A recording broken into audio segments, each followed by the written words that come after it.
Irmãos, o texto de hoje é o texto de Efésios, no capítulo 5, no verso de número 20.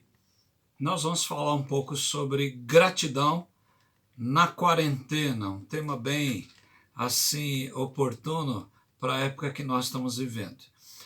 O versículo 20 desse capítulo 5 de Efésios nos diz: dando sempre graças por tudo a nosso Deus e Pai, em nome de nosso Senhor Jesus Cristo.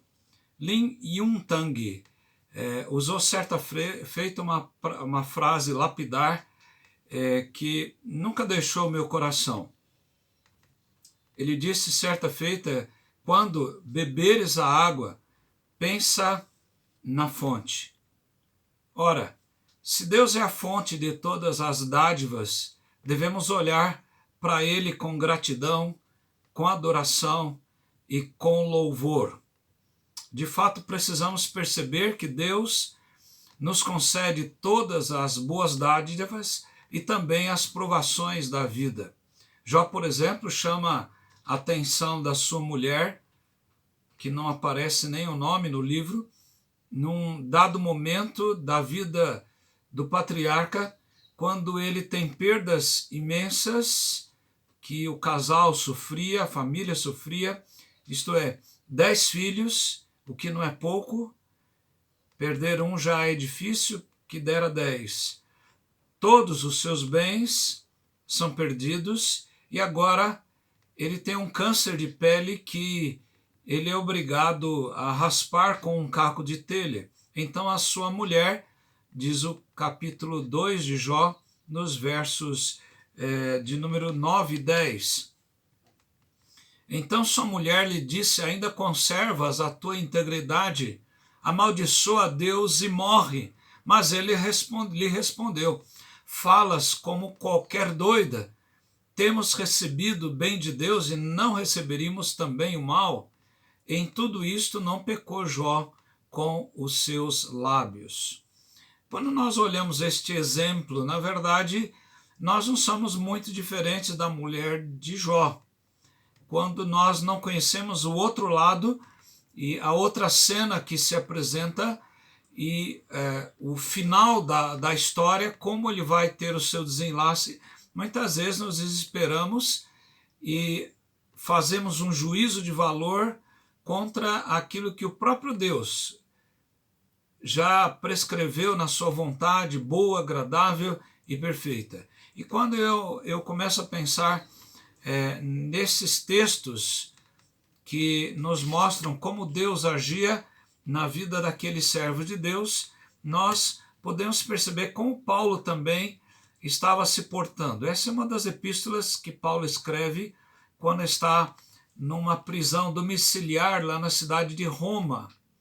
E o seu conteúdo mostra, entre outros assuntos, que a igreja é o lugar onde o poder de Deus se manifesta e ele é evidenciado através de relacionamentos que são totalmente transformados pelo Senhor.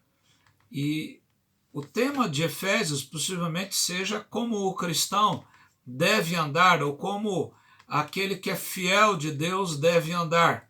E os versículos 18 a 21 desse capítulo 5 de Efésios nos falam sobre o enchimento do Espírito Santo. O enchimento do Espírito Santo é algo diferente quando nós nos convertemos. Quando nós convertemos, nós somos, na verdade, batizados com o Espírito Santo. Essa é a expressão da palavra de Deus. E depois que nós temos a conversão, com este batismo do Espírito Santo, quando o Espírito Santo unge a nossa vida, nos sela, nos separa para uma vida de santificação, agora vem uma vida de crescimento, onde nós vamos, então, alcançando os voos mais altos numa vida de crescimento. E é isso que Paulo vai adicionar ao pensamento do que ele está comentando sobre os pecados que havia na cidade de Éfeso, o culto a Diana dos Efésios, entre outros, e como os crentes ali, poderiam lidar. E Paulo, então, conclui o seu pensamento mostrando que o crente já batizado com o Espírito Santo, já converso, ele então agora vai ter uma vida de pleno enchimento. Paulo usa um imperativo, ao mesmo tempo está num gerúndio, né? A ideia de que é uma ordem, mas é uma ordem para ser feita. E Paulo diz, e não vos embriagueis com vinho, no verso 18, no qual há dissolução. Essa palavra dissolução é a mesma que o filho pródigo usa para dissolver os bens que o pai tinha lhe dado. É a palavra que vem, a nossa palavra ácido. E em vez de a pessoa se embriagar e dissolver a sua vida, dissolver os seus recursos, o seu tempo, os seus dons, ao contrário, de uma maneira diferente, ele vai encher-se do Espírito Santo. Mas enchei-vos do Espírito Santo, falando entre vós com salmos, entoando e louvando de coração ao Senhor, com hinos e cânticos espirituais, dando sempre graças por tudo a nosso Deus e Pai, em nome de nosso Senhor Jesus Cristo, sujeitando-vos uns aos outros no temor de Cristo. O que nos chama atenção nesse texto é o verso 20 somente. As outras mensagens nós podemos fazer numa outra oportunidade.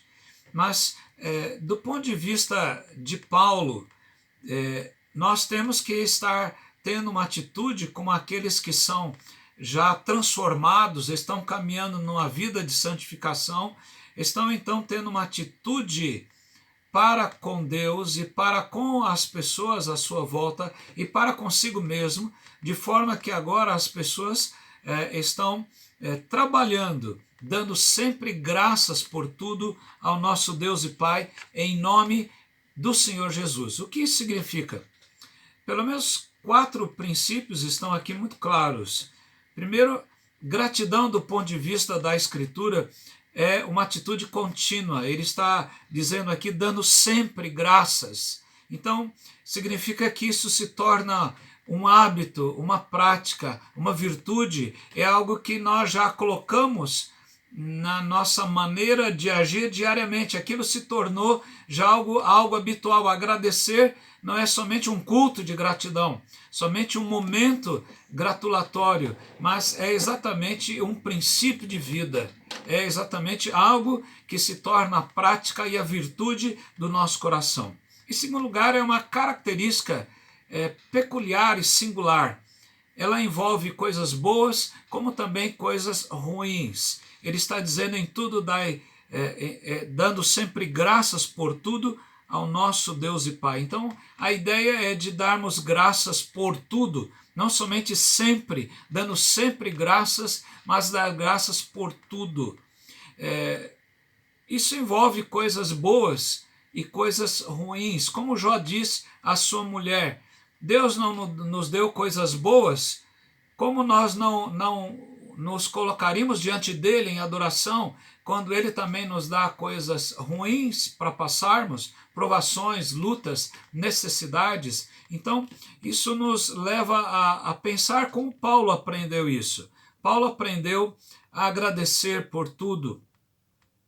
Ele escreve aos crentes de Filipos, a primeira igreja que esteve com ele no seu ministério, no capítulo 4, no verso 11 ao verso 13, quando Paulo diz, aprendi, veja que é algo que se tornou parte da sua experiência. As experiências negativas talvez tenham sido algo pedagógico. E Paulo diz, aprendi a viver contente em toda e qualquer situação. Tanto sei estar humilhado, como também ser exaltado. Como também ser honrado. De tudo e em todas as circunstâncias já tenho experiência, tanto de fartura como de fome, assim de abundância como de escassez. E ele culmina dizendo no texto que todo mundo gosta, tudo posso naquele que me fortalece. Mas muitas pessoas não observam o que Paulo está dizendo, aprendi a viver contente em toda e qualquer situação. Isso significa que é uma característica singular que nós vamos ter na nossa vida. Não somente sempre estarmos dando graças, mas nós também darmos graças por tudo o que está acontecendo. A terceira lição é uma expressão. Entendemos a gratidão como uma expressão do ser soberano de Deus. É a vontade do Deus soberano. Paulo está dizendo aqui, em nome de nosso Deus e Pai. A verdade é que nós temos um Deus com o qual nós podemos chamar pelo doce nome de Pai, e nós também assumimos uma posição quando encontramos a Cristo, ou quando Cristo nos encontrou e aceitamos os oferecimentos da graça. Então agora nós estamos participando da família de Deus, somos filhos de Deus, aqueles que creem no seu nome. João 11, 12, quando João expressa isso. E quando nós percebemos isso, aquela pessoa que está agradecendo é porque ela tem um Pai com que ela entende que ele tem uma vontade soberana, uma vontade boa, agradável e perfeita. Em quarto lugar, a gratidão é uma atitude de dependência, que revela que eu não dependo de mim mesmo para fazer todas as coisas. Nós somos limitados, nós somos imperfeitos, nós somos falhos, mas nós dependemos de Jesus Cristo. E quando nós olhamos esse texto, ele está falando, dando sempre graças por tudo ao nosso Deus e Pai, em nome de nosso Senhor Jesus Cristo. Por que isso? Paulo fala a Timóteo, 1 Timóteo 2,5, e ele diz, porquanto há um só Deus e um só mediador entre Deus e os homens, Jesus Cristo, homem. Ele está fazendo essa obra de mediação. Quando Jesus vai responder a Tomé a sua indagação, Tomé disse a Jesus, Senhor, não sabemos para onde vais, como saber o caminho? Jesus então respondeu a ele, eu sou o caminho, a verdade e a vida, ninguém vem ao Pai senão por mim. Essas 4 questões sobre a gratidão, ter uma atitude contínua, sempre darmos graças, termos uma característica singular, nós fazemos isso, darmos graças por tudo, e em terceiro lugar, em nosso Deus e Pai, em nome de nosso Senhor Jesus Cristo. Quando nós fazemos isso, isso nos leva a aplicar esse texto com algumas coisas. Primeiro, se a atitude contínua sempre, então devo reconhecer as minhas falhas, quando eu fico reclamando, e às vezes eu luto contra Deus, para que a minha vontade prevaleça. O que realmente Deus está fazendo? É a vontade dele ou é a sua vontade? Será que você se contenta com a vontade de Deus? Será que sempre você tem sido grato? Esse é um texto que nos faz pensar bastante. Em segundo lugar, se devo agradecer por tudo, inclusive pelas perdas, será que eu posso prescindir do cuidado e do amor de outras pessoas? Será que eu fico envergonhado quando eu preciso dizer a outras pessoas que eu estou doente, eu estou desempregado, eu estou com problemas? Será que as pessoas vão me criticar? Ou será que eu vou encontrar vidas que vão cuidar das outras pessoas? Certamente na igreja há aqueles que criticam, mas há também muita gente que estará cuidando de vidas que estão precisando de cuidado e de amor. Eu preciso entender que essa é a situação. Que tal você ligar para pessoas da família, do trabalho, da igreja, inclusive, em vez de ficar triste e revoltado, talvez, com uma dada situação?